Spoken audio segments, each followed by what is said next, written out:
Please subscribe my YouTube channel and click on bell button to get latest videos, and don't forget to like and share this video.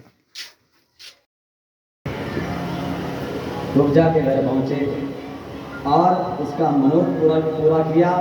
एक दिन अक्रूर जी के घर को भी पावन किया है।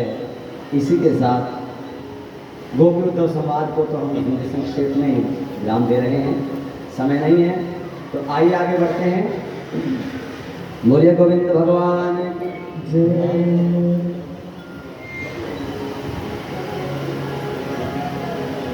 अब शुक्राचार्य जी श्रीमद् भागवत के 10वें स्कंध के उत्तरार्ध में प्रवेश कर रहे हैं।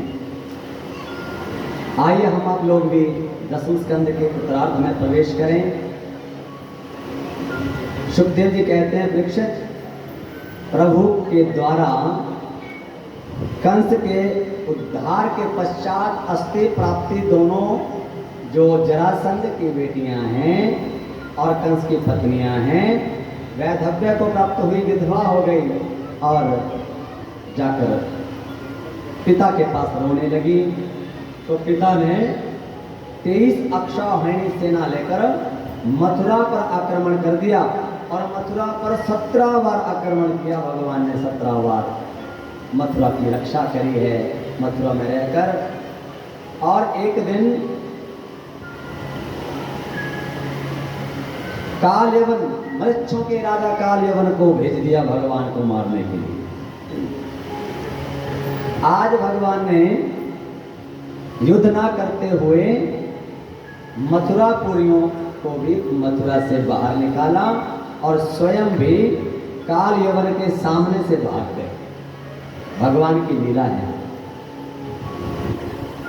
रण छोड़कर भगवान भाग गए और महाराज दौड़े।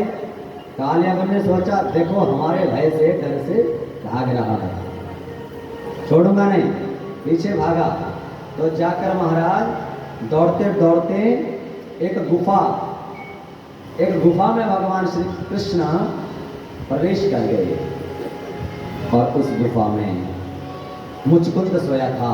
जो देवासुर संग्राम में जिसने देवताओं का साथ दिया है वो सोया है। उसे वरदान है कि जो भी तुम्हें उठाएगा वो भस्म हो जाएगा। देवताओं से वरदान मांगा था मुचकुंद ने। मुचकुंद ने देवताओं से कहा, मैं बहुत थक गया हूं, मैं सोना चाहता हूं। देवताओं ने कहा, जाओ किसी गुफा में सो जाओ, जो भी तुम्हें उठाएगा वो भस्म हो जाएगा। कन्हैया ने अपना पीताम्बर लिया और मुचकुंद पर उड़ा दिया। कालयवन आया और कालयवन ने देखा कि देखो मुझसे भागकर गुफा में यहाँ पर विश्राम कर रहा है, और जाकर पांव का प्रहार कर दिया, पांव का घुसा मारा और मुचकुंद को उठा दिया। मुचकुंद ने जैसे ही कालयवन को देखा और कालयवन भस्म हो गया। बोले गोविंद भगवान की। और रण छोड़कर भागे भगवान, इसलिए भगवान का एक और नाम पड़ गया रणछोड़ भगवान। बोली रणछोड़ भगवान की। तो इस प्रकार से दाऊ भैया जो हैं, अब मथुरा से सब मथुरा वासियों को जाकर भगवान ने द्वारिका बसाई है और द्वारिका में रहते हैं। द्वारिकाधीश भगवान का नाम आज से पड़ गया। द्वारिकाधीश में रहने के कारण तो दाऊ भैया का विवाह रेवत की पुत्री रेवती से किया। अब थोड़ा सा कथा को मैं और थोड़ा गति बढ़ा रहा हूं, ध्यान से सुनना। रेवत की पुत्री रेवती से दाऊ भैया का विवाह कर दिया और भगवती लक्ष्मी स्वरूपा रुक्मणी जी के साथ भगवान श्री कृष्ण का प्रथम विवाह संपन्न हुआ। आइए अब हम भगवान के प्रथम विवाह को थोड़ा श्रवण करते हैं। और श्रवण करते करते, पर आज देखो कृष्ण जन्म के दिन आपको हमने छूट दे दी थी, पर आज छूट नहीं मिलेगी। मैंने विवाह का निमंत्रण पिछले कल ही दे दिया था और निमंत्रण ऐसा नहीं दिया था। मैंने निमंत्रण ऐसा दिया था कि स्टवरे आना है, स्टवरे माने विद फैमिली। और आकर जो है विवाह उत्सव में उत्सव भी मनाना है, ठीक है ना। तो उत्सव मनाएंगे ना, मनाएंगे, सब मनाएंगे, तभी हम उत्सव गाएंगे। अन्यथा हम तो 4 घंटे से गला फाड़ फाड़ कर कथा सुना रहे हैं, और अब तो 8:30-9 बजे तो मेरा गला बंद भी हो जाता है, अब हाजिर रहती गले में। अब रेगुलर कथा में 2 महीने से रेगुलर कथा में है, इसलिए कभी कंठ सुधारक भट्टी खाते हैं, कभी मुलट्ठी खाते हैं, गरारे करते हैं, फिर जाकर कहीं 5 बजे को गले को तैयार करते हैं कि आज कथा करेंगे। और इसकी वैलिडिटी 2.5-3 घंटे की है, उसके बाद वैलिडिटी खत्म हो जाती है, लाल निशान आ जाता है, इंडिकेशन, बस इतनी वैलिडिटी। बोलिए राधे राधे। अब विदर्भ देश के राजा भीष्मक की एक बेटी थी, ध्यान से सुना, जिसका नाम था रुक्मणी। भीष्मक के 5 बेटा, रुक्मी, रुक्मरथ, रुक्मबाहु, रुक्मकेशी और रुक्ममाली। सबसे बड़ा था रुक्मी, और 5 भाइयों की एक लौती बहन थी रुक्मणी। अब महाराज भीष्मक को तो राजा भीष्मक ने पहले चयन कर दिया था कि मैं अपनी बेटी का विवाह द्वारिकाधीश श्री कृष्ण से करूंगा। परंतु हुआ क्या, रुक्मी ने बिल्कुल मना कर दिया।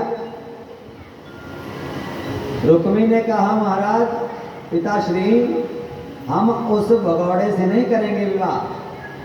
अरे आपने सुना नहीं, वो युद्ध छोड़कर भाग गया, हम नहीं करेंगे।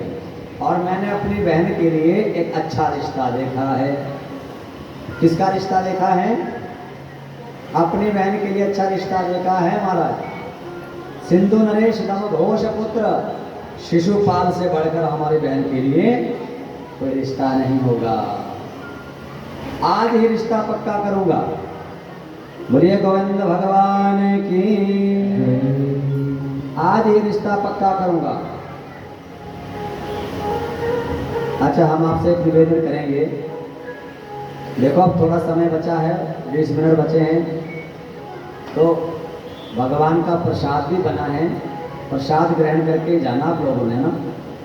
तो बाहर से तो नहीं आया, कोई दूर से तो नहीं आया, कोई अमेरिका इंग्लैंड से तो नहीं आया कथा सुनने, नहीं, सब लोकल है ना। तो कोई बात नहीं, भगवान का प्रसाद का अवश्य भोग लगा के जाएंगे सब लोग, ऐसे नहीं जाएंगे। हम विलंब तो करते ही नहीं। 5 से 9 का समय है कथा का, तो हम 9 बजे संपन्न करते हैं। बोलिए गोविंद भगवान की, गौ माता की। तो धम सिंदूर नरेश दम घोष पुत्र शिशुपाल से रिश्ता कर दिया गया। लक्ष्मी का रिश्ता किससे कर दिया? शिशुपाल से कर दिया। लक्ष्मी है किसकी है? नारायण की। हम अपने घर की लक्ष्मी को भी नारायण को नहीं देते हैं, इधर उधर देते हैं ना, तो सब गड़बड़ हो जाता है। अपने घर में की जो लक्ष्मी है उसका भोग नारायण प्रभु को जरूर लगाना चाहिए। वो चाहे गौदान के रूप में हो, चाहे यज्ञ के रूप में हो, चाहे भंडारे के रूप में हो, ठीक है ना। रिश्ता तो कर दिया। और महाराज जब समय आया, रुक्मणी को पता लगा, रुक्मणी तो अत्यंत प्रेम भगवान श्री कृष्ण से करती हैं, करती थी, करती हैं और करती रहेंगी। अब जब पता लगा तो रुक्मणी ने एक चिट्ठी लिखी, और पंडित जी के पास पकड़ाई, कहा जल्दी से द्वारिकाधीश को देकर आओ, जल्दी से द्वारिकाधीश को चिट्ठी को देकर आना। और उसमें क्या लिखा? श्रुत्वा गुणान भव सुंदर शृण्वतान्ते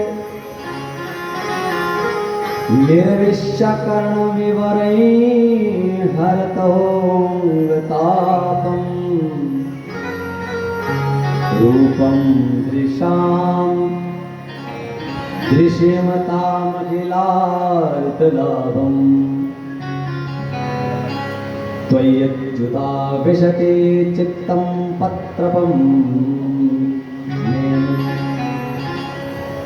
श्रुत्वा भगवान गुण सुंदर भवन। क्या कहा कि रुक्मिणी जी संबोधन कर रही हैं, हे अच्युत, हे अच्युत, श्रुत्वा गुणान भव सुंदर शृण्वतामते। हे अच्युत, हे भव सुंदर, आप त्रिभुवन में सुंदर हैं, सबसे सुंदर हैं, ऐसा मैंने सुना है। श्रुत्वा, महिमा मैंने आपकी बहुत सुनी है, देखा कभी नहीं है। आपकी प्रशंसा सुनते सुनते मेरे हृदय पटल पर आपने वास कर लिया है, और अब मुझे आपका ही चित्र दिखाई देता है, आपके ही दर्शन होते हैं। मैंने अपने हृदय में एक काल्पनिक चित्र बना रखा है। मेरे कान आपका नाम सुन सुनकर, आपकी महिमा सुन सुनकर तृप्त होते रहते हैं, परंतु नेत्र तरस रहे हैं। और मेरा रिश्ता मेरे भाई ने शिशुपाल से कर दिया है। बोलिए गोविंद भगवान की। इसीलिए आकर मुझे मेरा हरण कर लो, मुझे लेकर जाओ। देखिए, जब लक्ष्मी को हम ना नारायण को ना देकर देने की संकल्प करते हैं, तो भगवान की, तो लक्ष्मी तो भगवान की है, तो भगवान हरण कर लेते हैं। अगर अपने घर की लक्ष्मी को बचाना चाहते हो, अगर अपनी पुण्य कमाई को बचाना चाहते हो, तो अपनी कमाई को यहाँ पर गोविंद धाम में विष्णु भगवान को देना शुरू कर दो।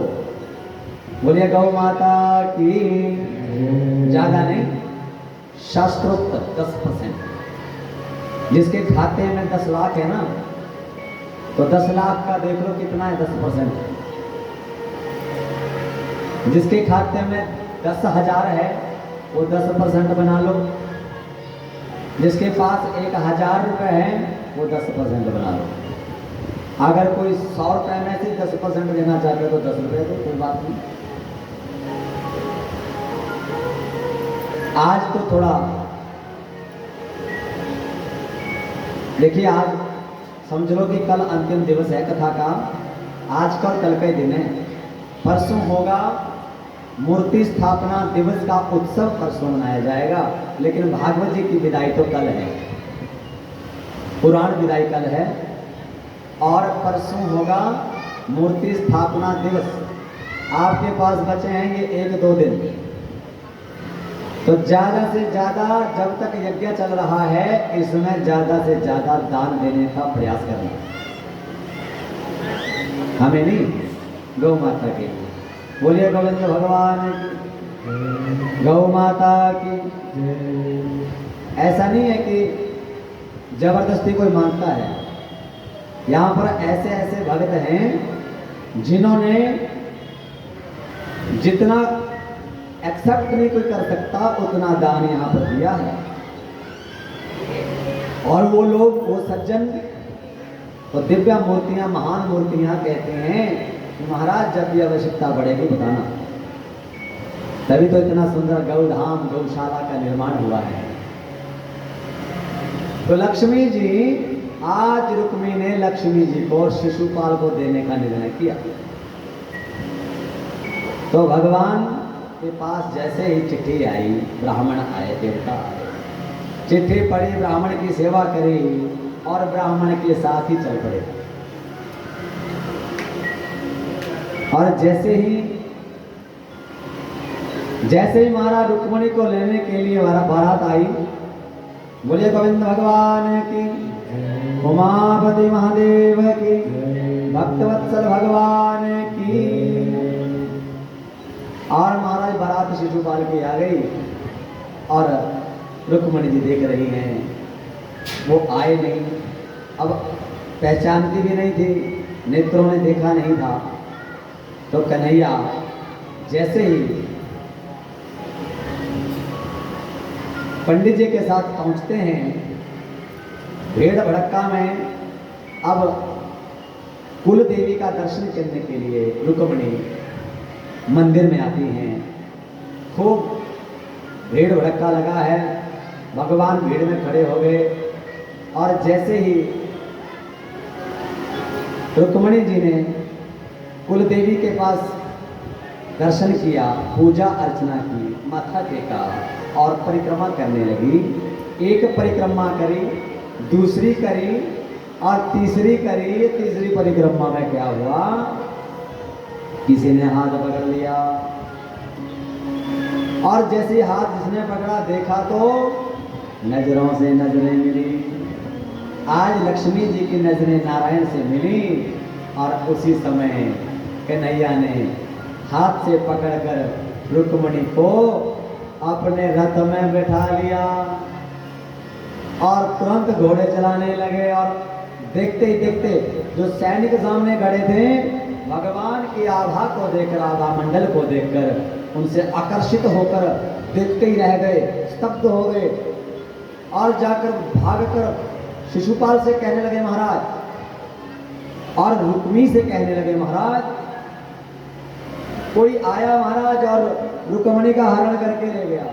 कौन ले गया पता नहीं महाराज, पर ऐसा देखने में था, उसे देखकर हम स्तब्ध हो गए, कुछ कह नहीं पाए, कुछ कर नहीं पाए महाराज। रुक्मी भारी सेना लेकर दौड़ा, रथ का पीछा करने लगा। इतने में बलदाऊ भैया को पता लगा, बलदाऊ भैया उधर से रथ में आ रहे हैं और रास्ते में एक कन्हैया मिल गए। दाऊ भैया ने सोचा अच्छा भैया तो भाभी को लेकर आ रहे हैं, हल धर हल उठाकर आए हैं। और बलदाऊ भैया ने कहा कन्हैया तुम जाओ, भाभी को लेकर निकलो, मैं इनसे निपटता हूँ। और बलदाऊ भैया ने रुक्मी से भयंकर भीषण युद्ध किया और उन्हें पीटकर, उसकी सेना को पीटकर सबको वहां से भगा दिया। बोलिए गोविंद भगवान की जय। और महाराज जैसे द्वारिका में पता लगा कन्हैया आज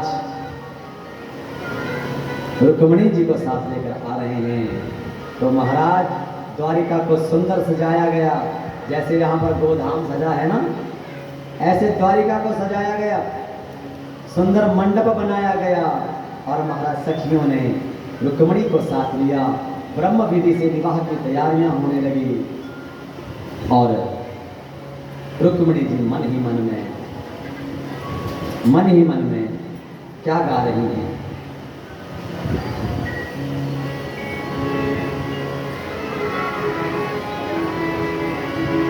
आओ मेरी सखियों मुझे मेहंदी लगा दो, आओ मेरी सखियों मुझे मेहंदी लगा दो, आओ मेरी सखियों मुझे मेहंदी लगा दो, आओ मेरी सखियों मुझे। Please subscribe my YouTube channel and click on bell button to get latest videos, and don't forget to like and share this video.